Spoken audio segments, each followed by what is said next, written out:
नमस्कार। News point के इस नए एपिसोड में आप सभी का स्वागत है। मैं हूं राजीव और हमारे साथ जुड़े हुए हैं अमलेंदु उपाध्याय जी। अमलेंदु जी, आपका स्वागत है। जी धन्यवाद। तो लॉकडाउन का सेकेंड फेज चल रहा है। सब टकटकी लगाए बैठे हैं कि जल्द से जल्द 3 मई तक का समय गुजरे और जिंदगी सामान्य हो जाए। जो अमीर हैं वो घरों में रामायण महाभारत और वेब सीरीज का लुत्फ उठाकर अपना समय बिता रहे हैं। वहीं गरीब जिंदगी से रोज जंग लड़ रहा है। उसे तो भोजन, पानी, दवा और सिर पर छत सबकी चिंता करनी है। हालांकि सरकार का दावा कुछ और है। सरकार कह रही है कि गरीबों की मदद के लिए तमाम प्रयास किए जा रहे हैं। वो अपने प्रयासों पर खुद की पीठ भी खूब थपथपा रही है। ऐसा नहीं है कि केवल केंद्र सरकार ही ऐसा कर रही है, राज्य सरकारें भी इसमें पीछे नहीं हैं। क्या भाजपा, क्या कांग्रेस, क्या टीएमसी, क्या जेडीयू, शिवसेना, ऐसी तमाम पार्टियां यही बताने में लगी हुई हैं कि वे कैसे अपने नागरिकों की रक्षा में लगी हुई हैं। जो जहां सत्ता में है वहां अपनी तारीफ कर रहा है और जो विपक्ष में बैठा हुआ है वो सरकार की खिंचाई कर रहा है। लेकिन क्या सचमुच आम जनता का भला ये राजनीतिक दल कर पा रहे हैं? क्या आम जनता के दायरे में केवल सुविधाभोगी लोग ही आते हैं या जो गरीब हैं उन्हें भी राजनेता इंसान मानते हैं? अगर इनकी दुर्दशा से सरकारें जरा भी विचलित होती तो अपनी तारीफ करने से पहले 2 बार सोचती। अच्छा शासक तो वही होता है जिसे गरीब जनता की तकलीफों की परवाह हो। लेकिन भारत में तो आलम यह है कि लॉकडाउन के कारण गरीबों की जान पर दोहरी मार पड़ रही है। अगर वे घर पर रहें तो भूख मार रही है और बाहर निकलें तो कोरोना मारे न मारे पुलिस प्रशासन की निर्दयता मार रही है। जी हाँ, हम बात कर रहे हैं मध्य प्रदेश के मध्य प्रदेश से एक ऐसा ही वाकया सामने आया है। वहीं की बात हम कर रहे हैं जहां लॉकडाउन के दौरान पुलिस ने बंशी कुशवाहा नाम के किसान की बेरहमी से उस समय पिटाई की जब वो अपने खेत में बंधी हुई गाय को चारा और पानी दे करके लौट रहा था। इस कथित आरोप में 6 पुलिसकर्मी जो हैं उनको निलंबित कर दिया गया है। लेकिन उस किसान की जान तो चली गई जो अब वापस नहीं आएगी और न ही ऐसी घटनाओं पर आगे रोक लगने की कोई उम्मीद है, क्योंकि गरीब की तकलीफ समझने की जिस संवेदनशीलता की ज़रूरत है वो हमारे प्रशासन तंत्र में लगभग खत्म होती नजर आ रही है। और खैर, दूसरी बात भी और करूंगा कि लॉकडाउन की एक दूसरी तस्वीर जो है वो भी भयावह और मार्मिक तस्वीर है। उनमें से एक है वो उस 12 साल की जमलो मरकाम की तस्वीर है जो अपने माँ बाप और गांव के कुछ लोगों के साथ रोजगार की तलाश में आज से 2 महीना पहले मिर्ची तोड़ने तेलंगाना के पेरूर गांव गई हुई थी। लॉकडाउन 2 लगने के बाद आपको याद होगा कि 14 अप्रैल को लॉकडाउन 2 की घोषणा मोदी जी ने की थी। उसके बाद 16 अप्रैल को तेलंगाना से वापस ये मासूम बच्ची 11 लोगों के साथ छत्तीसगढ़ के बीजापुर के लिए पैदल ही रवाना हुई। करीब 100 किलोमीटर का सफर पैदल तय करके प्रवासी मजदूरों का ये दल 18 अप्रैल को बीजापुर के मोदकपाल तक किसी तरह पहुंच ही पाया था। लेकिन घर से मात्र 14 किलोमीटर पहले ही बच्ची की मौत हो गई। बच्ची को अस्पताल तो नसीब हुआ, लेकिन मौत के बाद उसका कोरोना टेस्ट निगेटिव आया, यानी कि उसको कोरोना नहीं था। लेकिन शायद 3 दिन पैदल चलने के कारण डिहाइड्रेशन की वजह से उसने दम तोड़ दिया। अमलेंदु जी, एक और घटना का जिक्र करना चाहूंगा, फिर आपके कमेंट के लिए आऊंगा। 21 दिनों के लॉकडाउन के दौरान, जो पहला लॉकडाउन था, उस दौरान कई प्रवासी, हम सबको पता है कि दिल्ली और एनसीआर से अपने अपने घरों के लिए निकले थे। उस समय दिल्ली से पैदल मध्य प्रदेश जाते हुए आगरा के पास ही रणवीर सिंह नाम के एक शख्स की हार्ट अटैक की वजह से मौत हो गई थी। रणवीर सिंह दिल्ली में एक डिलीवरी मैन के रूप में काम किया करते थे और अपने घर के इकलौते कमाऊ सदस्य थे। ऐसी और कई घटनाएं हैं जो सरकार की आपदा के वक्त की तैयारियों की कमी की पोल खोलती हैं। अमलेंदु जी, क्या कहेंगे इन सब घटनाओं पे? देखिए, निश्चित तौर पे इन सब घटनाओं की जिम्मेदारी भी तय होनी चाहिए और ये जिम्मेदारी सीधे सीधे सरकार की बनती है। क्योंकि ये घोषणा जो थी वो मोदी जी ने की थी लॉकडाउन की, और अचानक घोषणा की थी। अगर ये घोषणा किस्तवार की जाती, किस्तों में की जाती और पूरी तैयारी के साथ की जाती तो इस तरीके की ना घटनाएं होती, ना अर्थव्यवस्था को इस तरीके का झटका लगता। लेकिन चूंकि हमारे प्रधानमंत्री मोदी जी जो हैं वो हार्ड वर्क वाले हैं असल में, और हार्ड वर्क पर भरोसा नहीं करते हैं, तो उनका हार्ड वर्क इसी तरीके की दुखद घटनाएं जो हैं वो पैदा किया करता है और सारी देश की जनता जो उसको भुगता करती है। ये प्रधानमंत्री जी ने जो अचानक घोषणा की, भाई जब आपने 19 मार्च को देश राष्ट्र के नाम संबोधन किया और जनता कर्फ्यू की आपने आह्वान किया, आपको उसी समय भी कह देना चाहिए था। आपको तो मालूम था ना कि आपको लॉकडाउन करना है और लॉकडाउन की परिस्थितियां थी। ऐसा नहीं करना ही था, क्योंकि परिस्थितियां थी और अभी भी परिस्थितियां हैं लॉकडाउन के लिए। ऐसा नहीं कि परिस्थितियां खत्म हो गई हों, परिस्थितियां आज भी है लॉकडाउन की। लेकिन उस लॉकडाउन से बचाव के लिए क्या तैयारी की जानी थी? सिर्फ कोरोना नहीं बल्कि जो भूख मारेगी उससे भी तो इंतजाम किए जाने थे।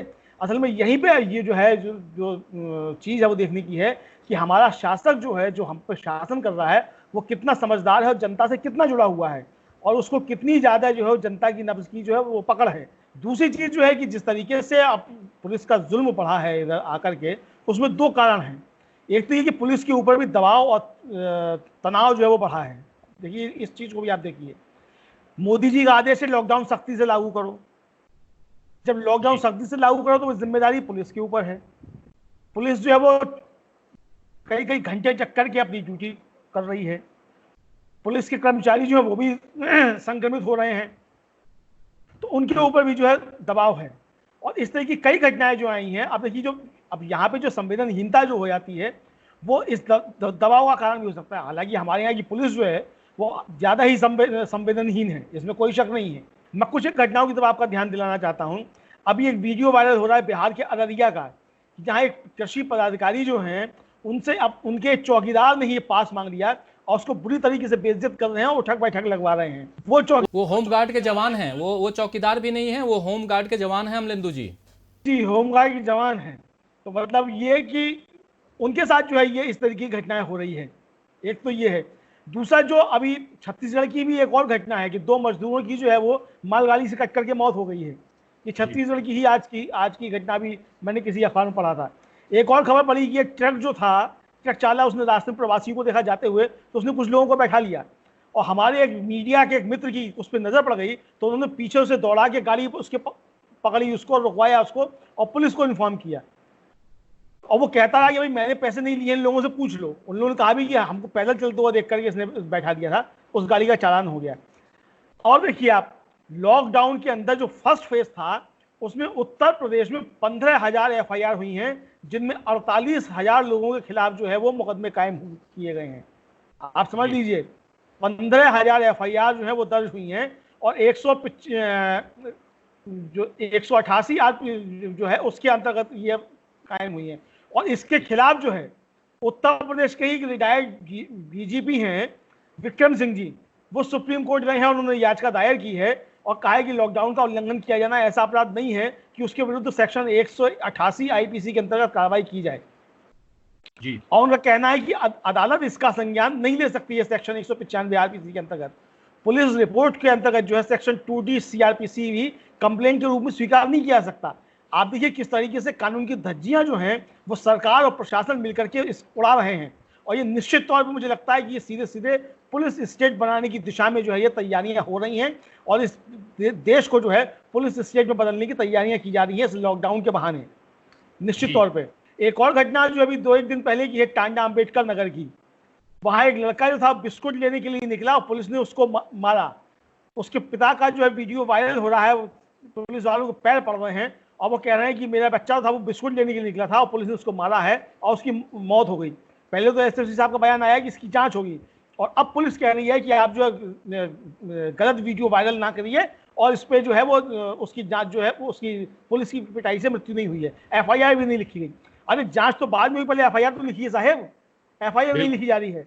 सामाजिक कार्यकर्ता अधिवक्ता हैं असद हयात, वो कह रहे हैं कि पोस्टमार्टम रिपोर्ट जो आई है वो केवल मेडिकल एक्सपर्ट की राय है और ये साक्ष्य नहीं है, क्योंकि साक्ष्य और परिस्थितिजन्य साक्ष्यों को भी एकत्र किया जाता है जब कोई विवेचना होती है, चश्मदीद गवाह सामने आते हैं। और चूंकि पिटाई का आरोप जो सीधे पुलिस के खिलाफ है तो इसलिए हो सकता है कि चश्मदीद गवाह डरे हुए हों, वो सामने नहीं आ रहे हों। लेकिन हमारी पुलिस जो है अंबेडकर नगर की, उसने जो है घोषणा कर दी कि जो है घटना जो है वो पुलिस की पिटाई से मौत की नहीं हुई है, फिर किससे हुई है इसका भी तो जवाब आना चाहिए। इसी तरह की अभी थोड़े दिन पहले 4 या 5 दिन पहले एक खबर छपी थी लखीमपुर की, एक गरीब जो था 65 साल का रिक्शे वाला, वो शहर में आया रिक्शा चलाने के लिए, जो घर में उसके अनाज खत्म था और 6 दिन से घर में लोग भूखे थे। 65 साल का बुजुर्ग था और उस पर सवारियां बैठी हुई थी। पुलिस ने एक नहीं सुनी, सवारी को उतारा, उसकी पिटाई की और हवा निकालने लगे। नए रंग रूट थे और वो गिड़गिड़ाता रहा कि साहब मत निकालो हवा, हम घर कैसे जाएंगे, बच्चे घर में भूखे हैं, 6 दिन से घर में खाने का अनाज नहीं है। और उसकी जो थी वो आंसू बहाता रहा और पुलिस जो थी अपनी रॉ में मस्त रही। ये घटनाएं जो हैं ये कई तरीके की जो है वो सामने इस तरीके की आई हैं। मुझे लगता है कि पुलिस के लोगों को भी, ठीक है आपके ऊपर ड्यूटी का तनाव है, ड्यूटी का दबाव है, ये भी बात सही है, इसमें कोई शक नहीं है, लेकिन ये कहीं ना कहीं जो है आपको मानवता भी जो इस समय दिखानी इतने इतने इतने संवेदनहीन मत हो जाइए कि आप बिल्कुल ही मानवता खत्म कर दें। जी। और जी निश्चित तौर पर ये जिम्मेदारी जो है ये सब जो है इस सरकार की कड़ी धरी है, इसमें कोई दो राय नहीं है। और मुझे लगता है कि प्रधानमंत्री ने जिस तरीके से माफी मांगी थी अपने संबोधन में, प्रधानमंत्री को फिर देश के साथ माफी मांगनी चाहिए कि उनकी गलत नीति की वजह से, उनके गलत प्रबंधन की वजह से देश को जो है आज ये दिन देखना पड़ रहा है। अर्थव्यवस्था भी डूब रही है, नौकरियां जा रही हैं, और जितने कोरोना से नहीं मर रहे हैं उससे ज्यादा दूसरी बीमारियों से लोग जो हैं वो मर रहे हैं। बिल्कुल यही सही कह सब रहे हैं सब अमरेंद्र जी, सब सब बिल्कुल चीजें सामने आ रही है, और प्रधानमंत्री उसमें निश्चित तौर से जो है माफी मांगनी चाहिए। जी बिल्कुल सही कह रहे हैं। और आपको याद होगा, जैसा आपने बताया अभी, कि प्रधानमंत्री ने लॉकडाउन 1 के दौरान जो खत्म हुआ और उस दौरान उन्होंने जो दिक्कतें आई उसके लिए माफ़ी भी मांगी थी, लेकिन जो पीड़ित हैं वो ऐसा माफ़ी का क्या करेंगे। ऐसी माफ़ी अगर आप मांगेंगे और उसके अलावा वो पीड़ित ही रहेंगे तो फिर ऐसी माफ़ी का क्या करेंगे वो। इससे ना उन्हें भोजन मिल रहा है, ना रोजगार, ना कोई रियायत। होम मिनिस्ट्री, आपको याद होगा कि होम मिनिस्ट्री ने 29 मार्च को एक आदेश जारी करके कहा था कि मकान मालिक लॉकडाउन के दौरान 1 महीने तक छात्रों, कामगारों और प्रवासी मजदूरों से किराया नहीं मांगेंगे। बावजूद इसके अनेक मकान मालिक जो हैं वो छात्रों और मजदूरों से पूरा किराया देने को कह रहे हैं और ऐसा न करने पर मकान से निकालने की धमकी तक दे रहे हैं। इसीलिए अब सुप्रीम कोर्ट में एक याचिका दायर करके उन मकान मालिकों के खिलाफ कार्रवाई करने का आग्रह किया गया है। अदालत इस याचिका पर क्या फैसला सुनाती है अमलेंदु जी, और इस फैसले का कितना असर गरीबों पर पड़ता है ये तो वक्त बताएगा। लेकिन अमलेंदु जी, इस वक्त समाज इतना ज्यादा असंवेदनशील क्यों होता जा रहा है, जिस पे हम लोग बात कर ही रहे हैं, फिर भी मैं थोड़ा सा इस पे आपकी टिप्पणी और चाहूंगा। देखिए, समाज हमारा असंवेदनशील इसलिए होता जा रहा है कि चूंकि राजनीति जो है वो समाज पे हावी होती जा रही है। मैं बहुत स्पष्ट शब्दों में कहूंगा, और लोगों को बुरी लग सकती है ये बात, कि हमने पिछले लगभग 3 दशक में जिस तरीके की राजनीति तैयार की है और राजनीति में हमने जिस तरीके के लोगों को बढ़ावा दिया है, देखिए राजनीति जो है वो समाज पे भी प्रभाव डालती है। हमारी जिस तरीके के राजनेता समाज से ही निकल करके आते हैं, लेकिन राजनीति बहुत जो है वो समाज पे प्रभाव डालती है। और जिस तरीके की विभाजनकारी जो है राजनीति हो गई है, और जिस तरीके से समाज को विभाजित करने की चीज़ें हो रही हैं, वो समाज पे गहरा असर डाल रही हैं। समाज उस तरीके से विभाजित हो रहा है, और जब समाज इस तरीके से विभाजित होता है तो आप किसी समाज के एक हिस्से के प्रति भी अगर आप जो है कटुता फैलाते हैं, तो आप जो है अपने अंदर का इंसान जो है उसको मार रहे होते हैं। आप दूसरे के खिलाफ कटुता फैला रहे होते हैं, लेकिन वो आप अपने अपने अंदर का इंसान जो है वो मार रहे होते हैं। और मैं साफ तौर पर कहना चाहूँगा कि हमने जिस तरीके के पिछले दिनों वाकये देखे हैं, वो निश्चित तौर पर जो है इंसानियत के मरती हुई स्थिति है उसको दर्शाते हैं, इंसानियत की लाशों को जो है वो दर्शाते हैं। और ये बहुत अफसोस की बात है कि हम जो हैं इतने मगन हो गए हैं, अपने सेल्फ सेंटर्ड हो गए हैं, और ख़ासतौर से 1991 के बाद जो नई आर्थिक नीतियां इस देश के अंदर लागू हुई और उदारीकरण जो लागू हुआ, उसके बाद जितना सेल्फ सेंटर्ड आदमी होता जा रहा है वो बहुत ही चिंता का विषय है। और अगर इस पर ध्यान नहीं दिया गया और इतना ही अगर हम पूंजी के पीछे भागते रहे, और इतना ही जो हम विकास जो हम चिल्लाते हैं उस विकास के पीछे भागते रहे, तो मनुष्य इसी तरीके से मनुष्यता को छोड़ता जाएगा। ये हमको सोचने वाली चीज़ है। और इसलिए ये कई देखिए घटनाएं हो रही हैं, ऐसा नहीं है कि हो रही हैं। मैं तो अभी देख रहा था कि जो ग्रेटर नोएडा के नए डीएम आए हैं नोएडा के, उन्होंने एक ट्वीट किया था। उस ट्वीट के नीचे देखो कई स्टूडेंट्स वो रिप्लाई में लिख रहे थे कि साहब हमारी यूनिवर्सिटी का जो है हमको दबाव डाल रही है कि आप पूरी फीस जमा करिए। और जबकि उससे पहले ही जो थे उन्हीं डीएम साहब ने आदेश जारी किया था कि जो फीस मांगेगा इस लॉकडाउन के पीरियड में उसको जेल भेज दिया जाएगा। मुझे नहीं मालूम कि आज तक जो है नोएडा में कितने जो इस तरीके के लोग फीस मांगने वाले कोई कार्रवाई हुई कि नहीं हुई। लेकिन उस ट्वीट के नीचे जो है अगर डीएम साहब पढ़ते हो तो अभी भी देख लें उस ट्वीट के नीचे जो है कितने लोगों ने जो इस तरीके के कमेंट किए हुए हैं कि कोई कह रहा है मकान मालिक जो हमको धमकी दे रहा है। और आप देखिए हमारे जो कार्यक्रम है, हम मतलब ये किसी एक जगह की स्थिति नहीं है, ये सब जगह की स्थिति हो। जैसा आपने भी कहा, ये सिर्फ पूरे देश की स्थिति, ये सिर्फ ऐसा नहीं केंद्र सरकार की स्थिति हो। राहुल गांधी भी रोज जो प्रेस कॉन्फ्रेंस करते हैं, लेकिन अपनी सरकारों से नहीं कहते हैं कि वो भी जो है वो ठीक से कायदे काम करें। आप देखिए हमारे यहाँ कितने लोगों ने राजस्थान से जो है टिप्पणियां की हैं। राजस्थान में कांग्रेस की सरकार ही है ना, बिल्कुल। कितने लोगों ने टिप्पणियां की हैं कि हम फंसे हुए हैं, खाने को खाना नहीं मिल रहा है। तो क्या हो रहा है ये? असल में जो हमारा जो सिस्टम है, जो हमारा ढांचा बन गया है, उसमें चाहे कोई आ जाए, वो जो है सबसे पहले मानवता को छोड़ के आता है, उसके बाद वो सत्ता में आता है। और हमें जो है आज आवश्यकता जो है अपने हुक्मरानों को इंसान बनाने की है, हुक्मरान बनाने की नहीं है। और ये सब हम लोगों की जिम्मेदारी है, इस समाज की जिम्मेदारी है कि हम जिसको वोट देते हैं उससे हम ये अपेक्षा करें, उसको उस पर दबाव डालें कि तुमको इंसान बनना होगा। और हमको भी इंसान बनना होगा, तभी ये बिल्कुल। स्थिति जो है काबू में आ सकती है। बिल्कुल बिल्कुल, लेकिन एक आंकड़ा बताऊंगा कि यूनाइटेड नेशंस यूनिवर्सिटी जो यूएनयू है, उसके एक रिसर्च के अनुसार महामारी और लॉकडाउन जो भारत में है उसमें भारत की माली हालत और खराब होगी, उनका ये एक अनुमान है। और यहाँ लगभग मतलब भारत में लगभग 91.5 करोड़ गरीबों की संख्या हो जाएगी, जो कुल आबादी का 68% हिस्सा होगा।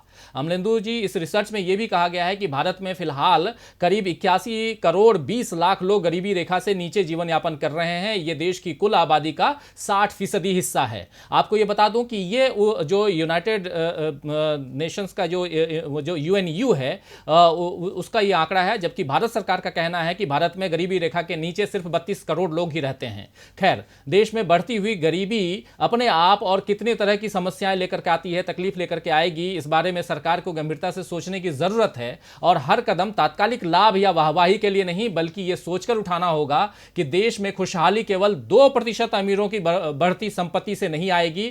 जो 2% जो है अदानी अंबानी टाइप के जो लोग हैं, टाटा बिरला टाइप के जो लोग हैं, उनसे उनकी संपत्ति अगर बढ़ जाएगी तभी नहीं आएगी, बल्कि तब आएगी वो खुशी जब अधिक से अधिक लोगों को गरीबी रेखा से निकाला जाएगा। जब किसी जमलो मरकाम या बंशी कुशवाहा या रणवीर सिंह या ऐसे तमाम गरीबों की बात जो हम लोग अभी कर रहे थे, उनको अगर अकाल मौत न मरना पड़े तभी ये खुशहाली आएगी। तभी मानिए कि देश में वाकई सब कुछ चंगासी, जो मोदी जी कह के आए थे अमेरिका से, वो वाकई में सब कुछ चंगासी होगा। वरना जो स्थिति अभी हमारी आज की है, ये स्थिति और भयावह होने वाली है। इसलिए हमें बहुत सचेत रहने की जरूरत है दोस्तों, और आपको, हमको, हम सबको अपना और अपने परिवार का ख्याल रखने की जरूरत है। अमलेंदु जी, आपने चर्चा में वक्त निकाला, इसके लिए इसमें भाग लिया, आपको इसके लिए बहुत बहुत धन्यवाद। और दोस्तों, आपने बहुत ध्यानपूर्वक सुना, उसके लिए भी आप सभी को बहुत बहुत धन्यवाद, शुक्रिया। और देखते रहिए डीबी लाइव। नमस्कार।